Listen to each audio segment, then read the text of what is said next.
আসসালামাইকুম, it's blog histone USA থেকে আমি ইতি বলছিলাম। তো আমার একটা গার্ডেন আপনাদের সাথে আমি শেয়ার করেছিলাম, তো সেটা একটু একটু করে সবগুলো গাছই বড় হয়েছে এবং আপনাদের দোয়ায় দেখেন আল্লাহ আমাকে এই প্রথম ফলন এই যে করলা খেতে দিয়েছে। তো একটা করলা এখানে দেখাচ্ছি, আমি নিজেও জানি না এতগুলো করলা যে আমার গাছে হয়ে গিয়েছে। এই দেখেন আরেকটা করলা, এখানে দুটো করলা। তারপরে দেখি এখানে আরেকটা হয়ে আছে, এই যে একটা, তিনটা, আর একটা হয়ে আছে এই যে নিচের পোষণে এই যে ঝুলছে। আমি নিজেও জানি না এতগুলো করলা আমার গাছে আল্লাহ দিয়ে দিয়েছে। তো এটা হচ্ছে আমার করলা গাছের ফলন। আর এই পাশেই আমার আছে এই যে কলমি শাক। তো কলমি শাক এখান থেকে নিয়ে নিয়ে খেয়েছি। এই যে কলমি শাকগুলো, এটার ভেতর দিয়ে কলমি শাক হয়েছে, কিন্তু জানি না এটা কি পোকা, এই যে পাতাগুলো কিভাবে খেয়ে ফেলেছে রিসেন্টলি। তো এখান থেকেও আমি অনেক কলমি শাক খেলাম এই গাছটা থেকে আপনাদের দোয়ায়। তো এখন দেখাবো আরেকটা গাছ যেটা থেকে আমি ফলন খেলাম। আপনাদের সাথে শেয়ার করব বরবটি গাছ। তো বরবটি গাছে দেখেন মাশাল্লাহ মাশাল্লাহ, আল্লাহর রহমতে কি সুন্দর বরবটি হয়ে আছে আমার গাছে। এই যে মাশাল্লাহ মাশাল্লাহ বরবটি হয়ে আছে।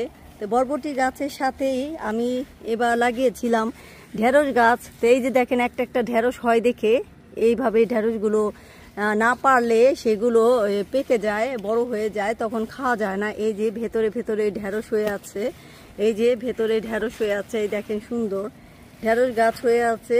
এটার পাশাপাশি এই যে বরবটি গাছ হয়ে আছে।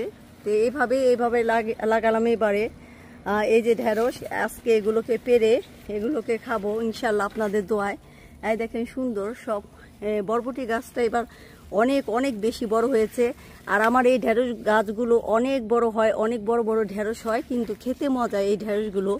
অনেক সময় শুনেছি যে ঢেঁড়স বড় হলে খেতে মজা না, কিন্তু এই ঢেঁড়সগুলো খেতে খুবই মজা। তো আজকে এগুলো পারবো এবং এগুলোকে ভাজি করে খাবো। তো এই ছিল আজকে আমার একটি ছোট্ট ভিডিও। ভালো লাগলে লাইক কমেন্ট শেয়ার করবেন, চ্যানেলটাকে সাবস্ক্রাইব করে আমার পাশে থাকবেন, আর পাশে যে বেল বাটনটা আছে সেটা বাজিয়ে দিবেন, তাহলে নেক্সট ভিডিও আপনারা দেখতে পারবেন। আল্লাহ হাফেজ, বিসমিল্লাহ। এখন এগুলোকে কাটছি, এগুলো আজকে ভাজি করে খাবো ইনশাল্লাহ আপনাদের দোয়ায়।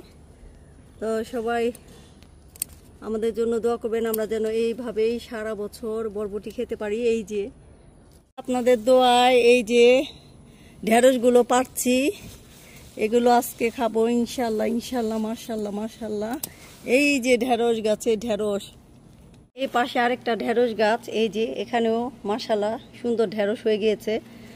তো এবার মনে হচ্ছে ঢেঁড়সের ফলন অনেক বেশি হবে, ঢেঁড়স অনেক বেশি বেশি খেতে পারবো। তো ওখানে দেখালাম একটা ঢেঁড়স গাছ, এখানে আবার বুনেছিলাম আরও কিছু ঢেঁড়স গাছ। এখান থেকেও মাশাল্লাহ এই যে ঢেঁড়স আসছে, খেতে পারবো এগুলো মাশাল্লাহ আপনাদের দোয়ায়। তো সবাই ভালো থাকবেন, সুস্থ থাকবেন, সবার জন্য অনেক অনেক দোয়া আর ভালোবাসা রইল। আল্লাহ হাফেজ।